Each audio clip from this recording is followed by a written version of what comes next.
we have a very, very special guest joining us here today. She wears 00 on the court, but there's a 2 in the win column, including a big win over number 1 LSU, Colorado's Jaylyn Sherrod. What's up? Jaylyn, thank you so much for joining us. First off, a 2-time member of the Friends of the Committee group. That's the second appearance. First off, I got to know how this week has been for you because I can imagine it's probably gotten pretty chaotic. So just since the LSU win, walk me through your week. I mean, after the game, really, I turned all my notifications off on my social media because it was just a lot going on. And my family actually came out to Vegas. I had like 10, 12 people come out. And so I kind of just spent time with them. And I went to bed because we had to get up early the next morning. We headed back to Colorado. And then we had practice right after we got back because we had a game last night. So it was kind of like, I mean, we embraced it. We had fun. We celebrated it as a team, but it was back to business the next day because, I mean, we always say the standard is the standard, so we had to get ready for the next game. Yeah, for sure. I wanted to ask you, because we became very familiar with your mentality after your Spaces appearance. I think it was during March Madness of last year, and we're like, oh, she's a dog. Like this, that's just how she's wired. And so everyone is calling this an upset. But for you and your team, was this an upset? Nah, it was just handling business. We already knew, like, we walked into that game, and I think the day before I was telling Candace Parker, actually, I was like, nobody has us winning this game. So she asked why we still had that underdog mentality, and it's just fuel to our fire. That's just how we operate, and we always operated like that since I've been here. So it wasn't an upset. It was more so we looked at it like proving everybody in that locker room that had Colorado across their chest, right? Because we kind of like that's what we do. It's not about proving people wrong. It's about proving the people that believe in us right. So, yeah, I wouldn't call it an upset. I don't think any of us thought it was an upset. I think even Coach Jay after the game was like, we knew it wasn't an upset. We knew we could do it. So it was really just handling business at the end of the day. Stood on business. Yeah, they stood on that joint. Mm-hmm. Yeah, because like so. In terms of like rankings, because I thought they had y'all a little low coming into that one. Do y'all even really pay attention to that, or like what goes into that when like the AP poll drops? No, we don't pay attention to that because it's like we just have high expectations of ourselves, and I think us as a team, and I can go down the line as individuals as well. Like nobody sets higher expectations for ourselves but us. So. We don't really pay attention to it because at the end of the day, like on the flip side, you can be number one and still get beat. So we don't really pay no attention to that because it don't. At the end of the day, it's about who has the best game that night and who's ready to go when the ball gets tossed up. So it's really, it is what it is. True. I mean, I'm a big fan, but I want to know your take. Top 3 point guards in the country, you and name the other 2. Ooh, straight to it.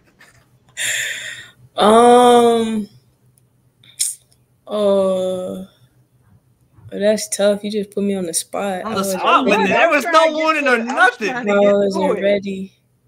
I gotta shout out Pow. That's South Carolina. That's my dog. Pow. Okay. South Carolina. Back when she was at Oregon. I feel like I'm going to miss somebody and they're going to hit me up and I'm going to be wrong for it. I'm going to give it to Juju, actually. Juju was hooping against Ohio State. So I got to, I talked to her after our LSU game and I was like, yeah, she got something to her. So I'm going to go with that.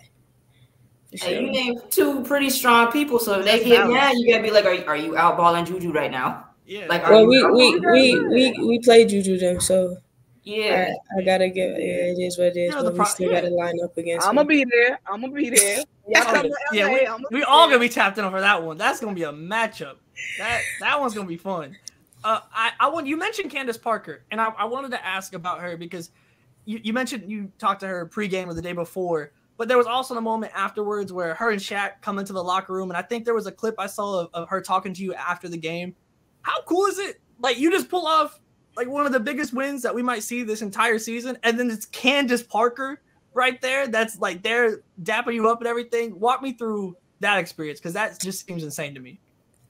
It was actually kind of crazy because when I walked up to her, I had just dapped her up or whatever because she was just, giving us praise for the game or whatever. And I was like, she was like, you need to smile. Like, you acting all poised and stuff. You just beat the no one team in the country. And I'm like, well, I actually get that a lot, but that's just my personality. It's just, I'm not the most like over the top hype individual, but yeah, it was just pretty cool. And I think even when Shaq came in and really recognized Nettie for what she did in that game, because Ernest, I feel like, don't always get the credit she's due, because she could be one of the best post players in the country, like hands down. And I think people don't even realize she's just a junior. So to see her growth and to see how she came out in that big of a stage and operated, it just make you proud to be a teammate and make you proud of like just the work she's put in over the past year. So just to see her get that recognition and to be recognized by Shaq himself is just kind of cool. And just overall, just even the praise that Candace was giving Coach Jay, like it's good to see your people win, and it's good to see your people get the acknowledgement that they deserve and the work that you see them put in every day. So it was just, one of those moments where you're just happy for everybody. Okay, and then going off of that point, because I know it's only game one, but you just said you can still see the growth. What did the offseason look like for y'all as a team, and then for you individually? As a team, I would say it was just a lot about being intentional. It was a lot of intentionality put into this offseason, just because we brought back so many people, but people don't realize we also brought in 7 new people.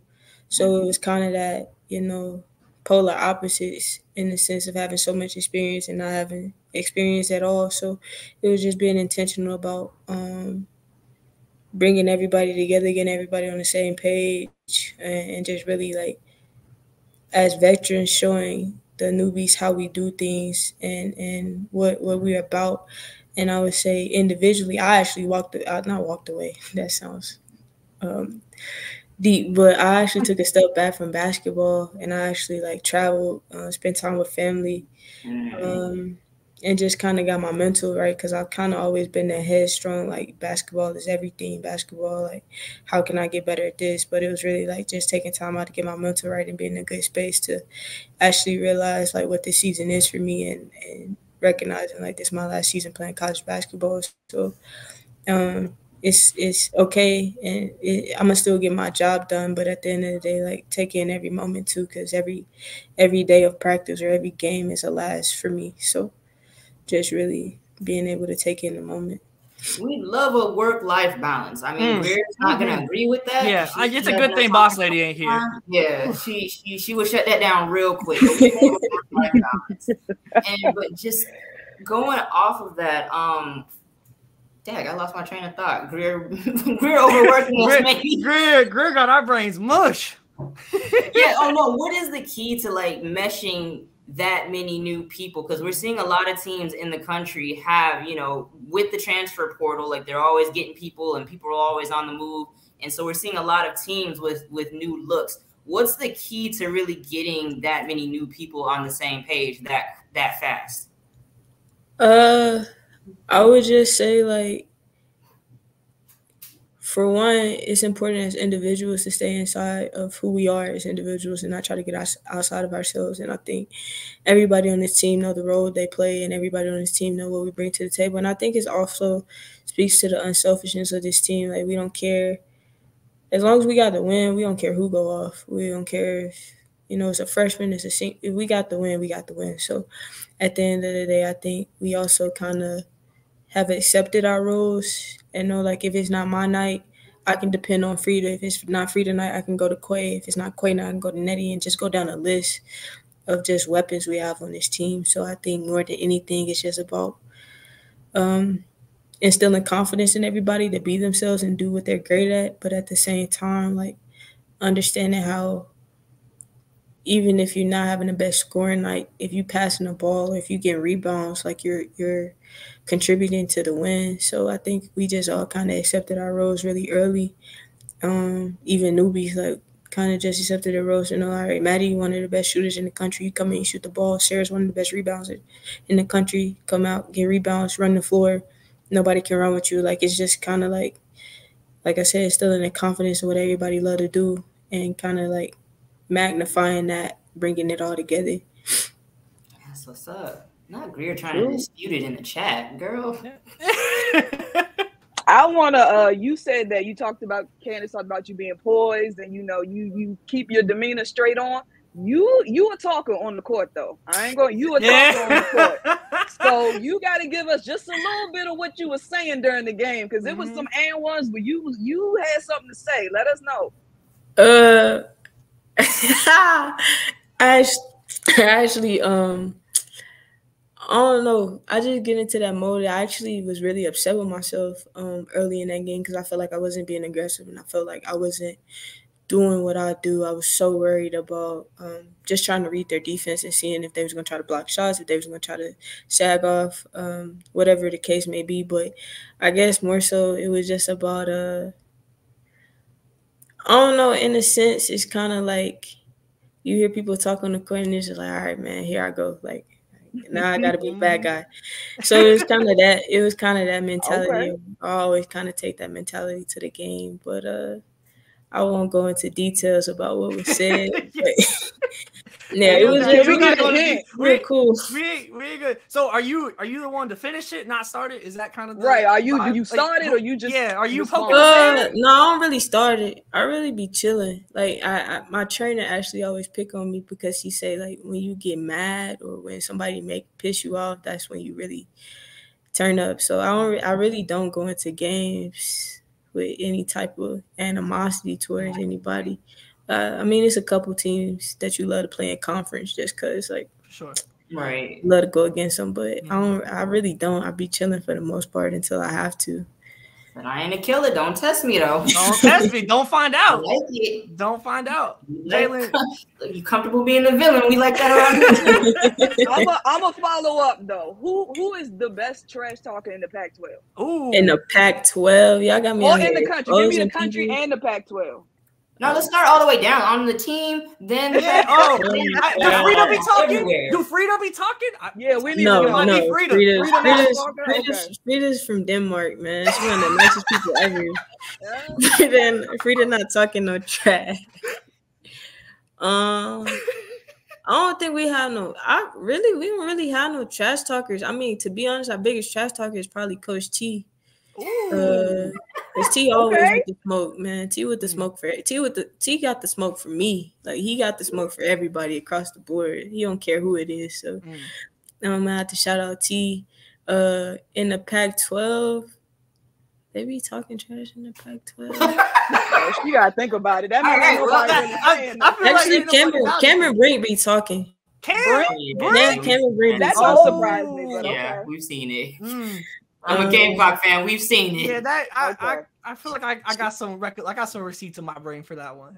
But she actually cool people though, but she do be talking. Yeah. In the country, hands down that I've played is Caitlin Clark. Hands down. Hands down.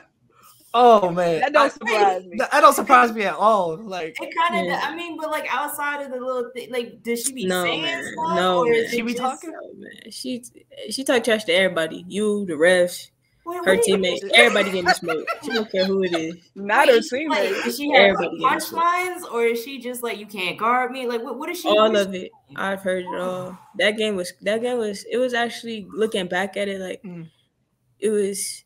You felt like it was more things you could do. And of course we was in foul trouble, but yeah, you give her credit, you know, she can shoot and she's one of the best players in the country for a reason. So, I mean, when you backing it up, it's hard to hate on her, you know? For sure. Respect. Yeah. I just didn't know she got down like that. Thought you not knowing your daughter. Anyway. No, I didn't know the lesson stuck. Yeah. Not your daughter being a hater like you.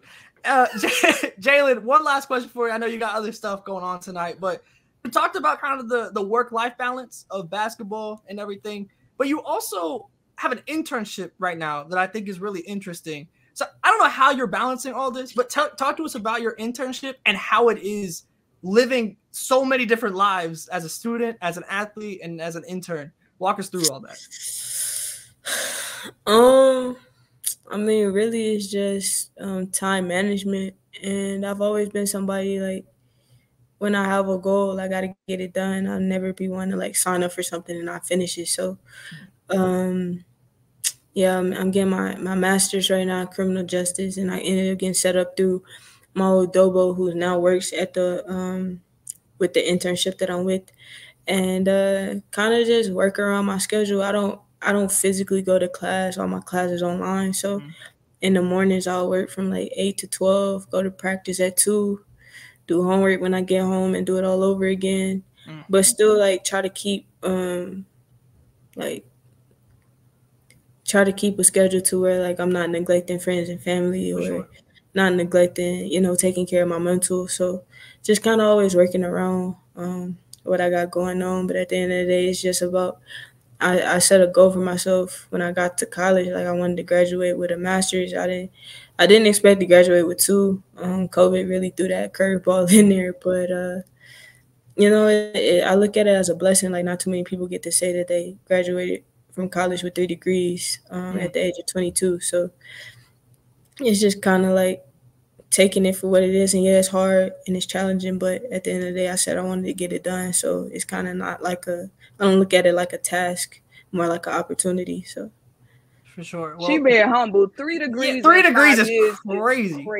That's what I would be trash talking on the court. Like, I don't. Right. Yeah, I'm about to say. You can't guard me. I'm holding up my degrees. 3 degrees. It don't really matter what you got going on. I with my degree in my hand, like.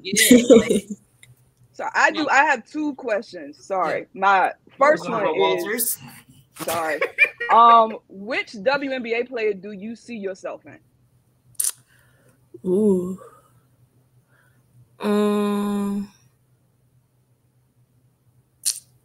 I personally love Courtney Williams just because. I see that. Yeah. That makes sense. Yeah, I see it. Her mentality to the game, and just like, just how she attack everything she do is always 100%. Is always with all effort. And she's just a dog, and you can just see that. So, I would personally say Courtney Williams for sure. All right. What's the prediction for Sunday's game? What and the prediction for the Pac-12? Y'all coming, because it's all the talk is about UCLA, Utah, but a lot of us are rooting for y'all. So what's the word on the street? Sunday when we play OK State. Yeah. Same as every game. Standard is standard. Yeah. It is what it is. We got to get. Okay. Yeah. It's handling business. And they coming up here, and we actually haven't played them in 2 years. So new team. But you respect everybody, and it's kind of that. But for the Pac-12, I mean, I personally believe the Pac-12 is the best conference in the country. Oh, say that. That's what causes some argument. I'm also biased because I see them every week. But I mean, it's gonna be tough. Like, everybody's loaded pretty much from top to bottom, and so you can't ever overlook anybody in the pack. But I'm excited to see it, and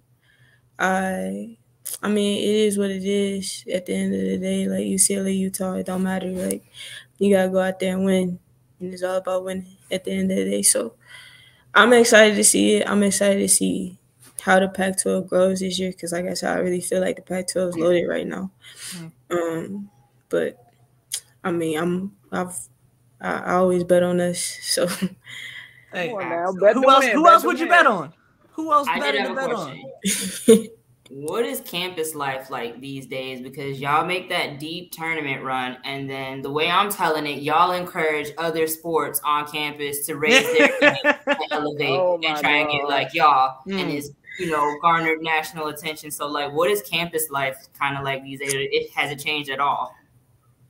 I mean, campus life changed, of course, because of our football coach. So that changed everything. Like, I mean, you meet celebrities on the daily. Like, it was crazy. It was crazy. Who's the coolest celebrity you met so far?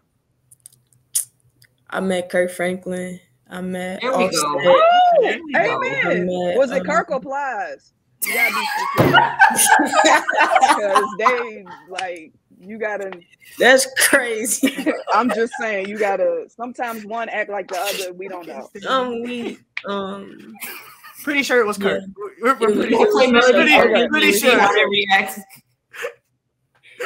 But I mean, it's been different. I mean, the support that this program has gained over the past year or so has been amazing. And it's always like, I literally went to go eat yesterday.